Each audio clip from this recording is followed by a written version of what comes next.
Tonight at 5 o'clock, remembering the life of a fallen sheriff's deputy. The way that family, friends, and fellow law enforcement officers are coming together to honor Corporal Blake Reynolds tonight. Coming together to salute the service of a Hoosier Guard member killed in a crash. How the people of Frankfort paid tribute to specialist Terry Fry. And now the very latest, Indiana Governor Mike Braun being threatened along with several other Hoosier lawmakers. The call he's making for these political threats to stop. Soggy and foggy Friday night. I'll show you where the heaviest rain is falling now and get you ready for the weekend. Live from Indy, you're watching 13 News.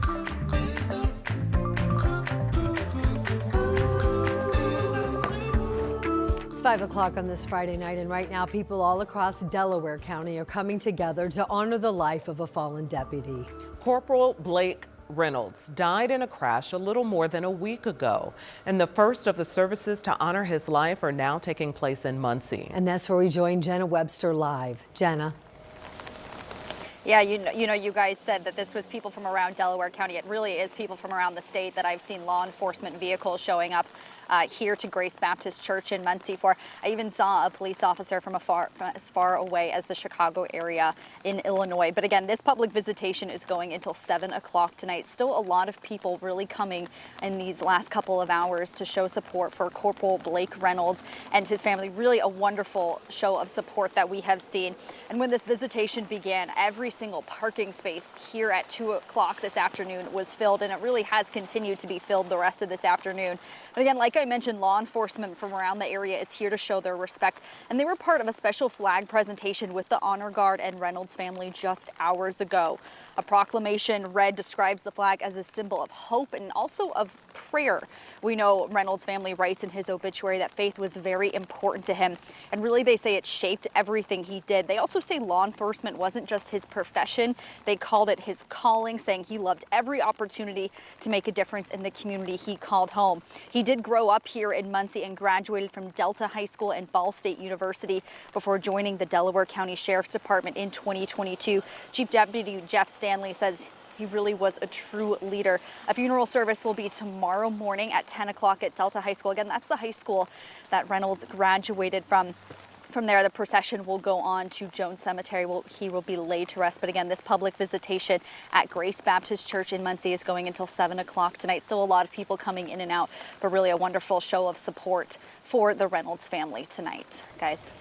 All right, Jenna, reporting live for us tonight in Muncie. Thank you.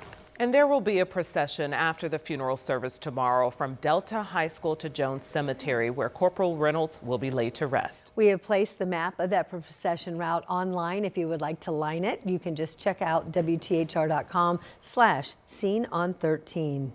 Also, an emotional day in Frankfort will soon be coming to an end after the community there remembered and laid to rest a soldier who was killed in a crash along the interstate. Rich Nye takes us to Clinton County for the procession honoring Sergeant Terry Fry. A military funeral for Sergeant Terry Fry Friday morning.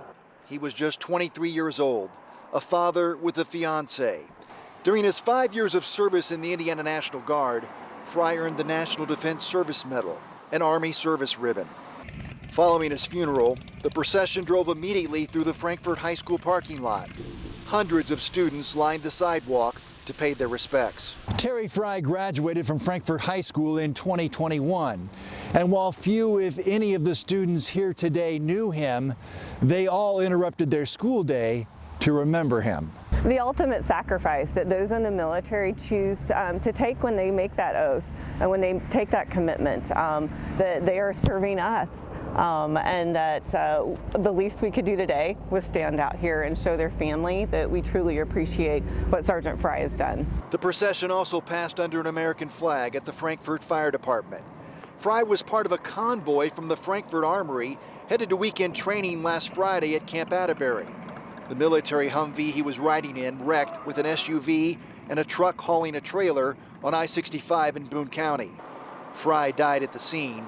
3 other soldiers were injured. In Frankfort, Rich Knight, 13 News. The cause of that crash is still under investigation. The Boone County Sheriff's Department says the driver of the truck who was detained is now in ICE custody. Happening now, an investigation into threats of violence against several Indiana state senators, including one who just announced in the past hour that she too is also been targeted. We also learned today Governor Braun's name can be added to the list. Our State House reporter Emily Longnecker joins us with what we have learned this past hour. Hi, ladies. Well, Republican State Senator Linda Rogers issued a statement just about 40 minutes ago saying she has been the victim of what she called several intimidation incidents. Rogers' announcement comes just hours after the governor said he and his family have also been the target of threats in recent days.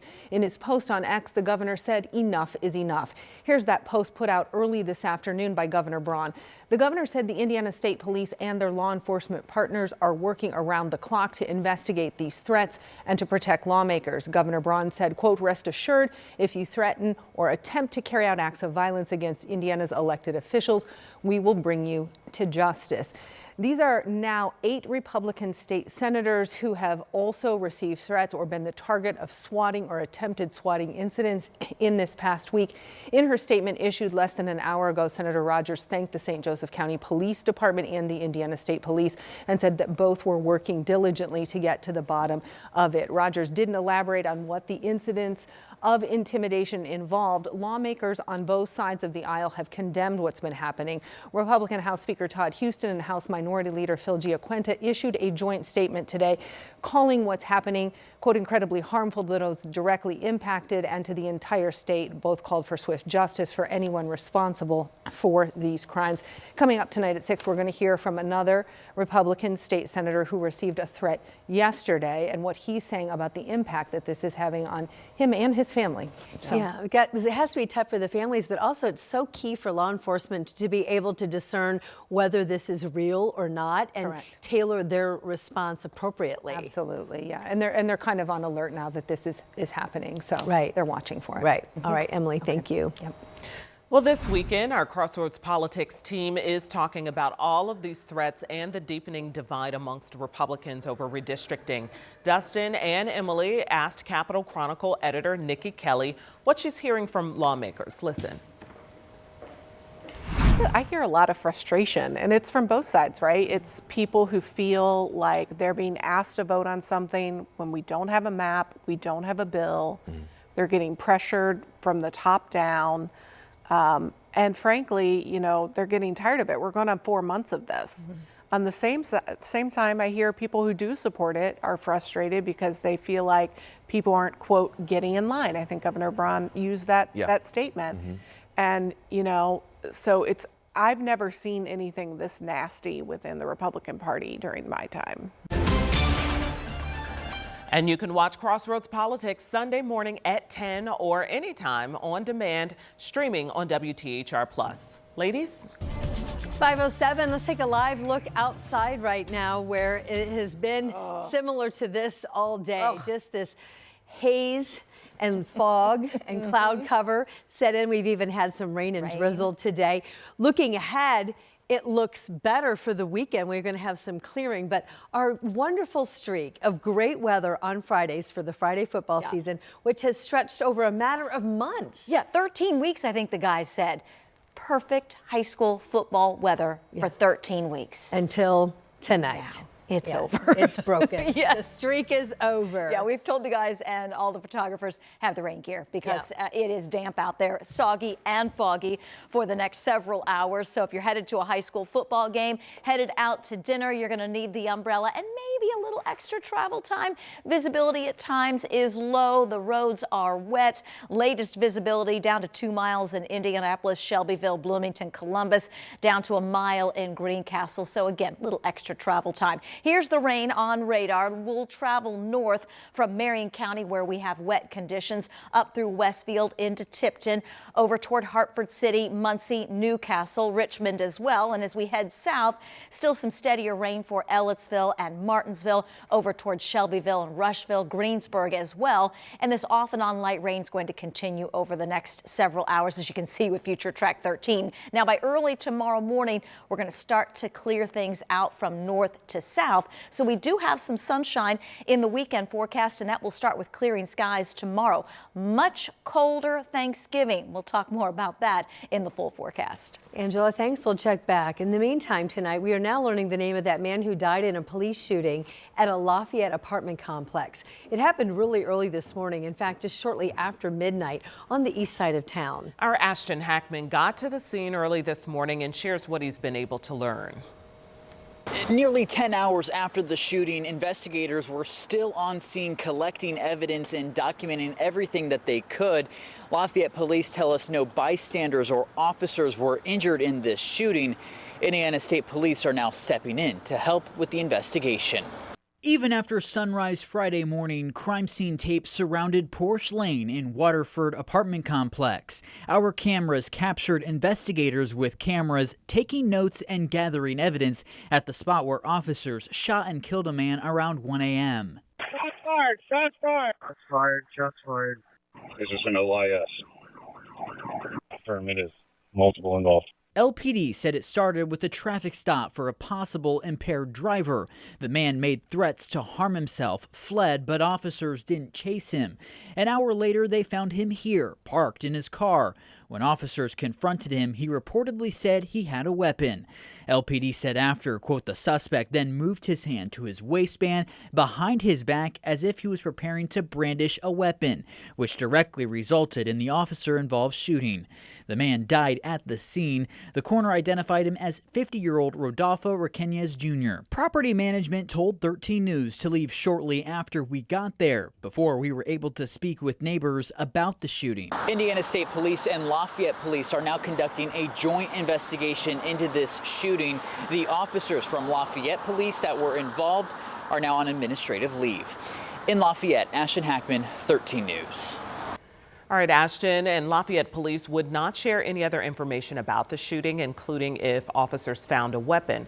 We expect to learn the names of the officers involved as well as look at the body cam footage after the investigation is complete.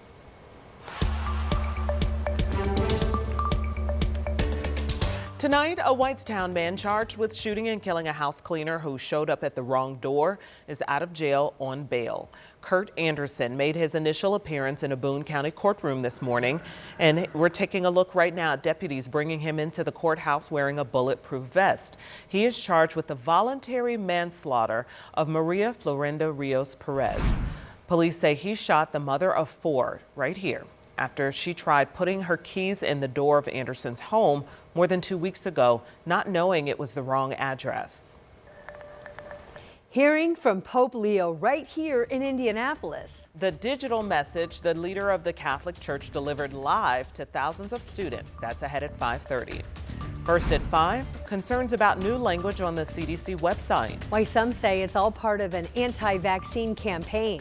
Plus, a plan for peace. The deal President Trump's presented Ukraine when it comes to ending the war with Russia and how long he says they have to accept it.